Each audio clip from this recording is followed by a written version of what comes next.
Good morning po. Saglit lang po, saglit lang po. Nakatupi na naman yung side mirror mga kaibigan, no? Unang-una, wala kang helmet. Kahit ilalagay po, pag publikong kalsada, kailangan po ng helmet. Pangalawa, nakatsinelas po kayo. Pangatlo, ang side mirror, bakit po ba nakatupi? Po sa asawa ko po kasi pinapalagay lang. Racing din po yung asawa nyo. Lalagay ko Saglit lang lang po po, sa kabilang street. Opo, pero dapat kasi naka-side mirror. Pang-apat, sige, nakaplaka naman. Pang-apat, may lisensya ka po. Wala. Wala po talaga kayong lisensya. Wala po kasi sa asawa ko nga. Papatay po muna yung makina. Asin wala kayong lisensya? Wala. Kahit LTO portal, wala po. Ba't po kayo nagmamaneho kung wala? Pinaano ko lang po sa asawa ko po. So hindi niyo po alam na pag nagmaneho ng sasakyan sa pampublikong kalsada, kailangan ng lisensya. Alam niyo naman po. O, alam niyo po ang magiging parusa o violation dito.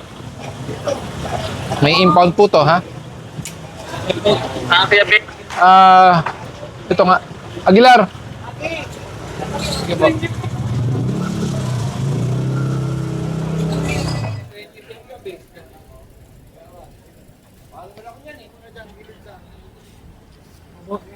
Yun, maganda talaga mga kaibigan. Pumunta rin sila sa mga medyo makikipot na mga lugar, no? Kasi doon madalas yung mga no helmet, nakatsinelas, tapos doon madalas yung mga illegal parking mga kaibigan para masimot lahat ng mga naka-illegal parking dito mga kaibigan, no? Napaka-satisfy talaga manood mga ganito mga kaibigan. Tapos papakinggan mo yung script nila, tapos akala mo pare-pareha silang magkakasama sa isang mundo, no? Sa isang lugar. Halos pare-parehas yung mga script nila, no? Diyan lang ako, may bibilin lang ako, ililipat ko lang to doon. Basta yung mga ganun-ganun lang mga kaibigan, no? Dalawang masasampa dito sa tow truck. Itong huling nasita saka yung naunang nasita. Yung babae may dala. Parang walang lisensya. In plain sight, nakita ka namin wala kang helmet na dapat nag-helmet ka. Wala ka ba ng lisensya? Nga po, nga po. Kasi ano po. Asin wala kang lisensya. Literal, wala. Wala po. Ayun Kuha pa lang po ako. Wala, may impound yan. Sir, Agi, walang lisensya pala talaga to. Impound yan sir. Pwede lang po ba usapan po? Anong papakiusap mo sa akin wala kang lisensya?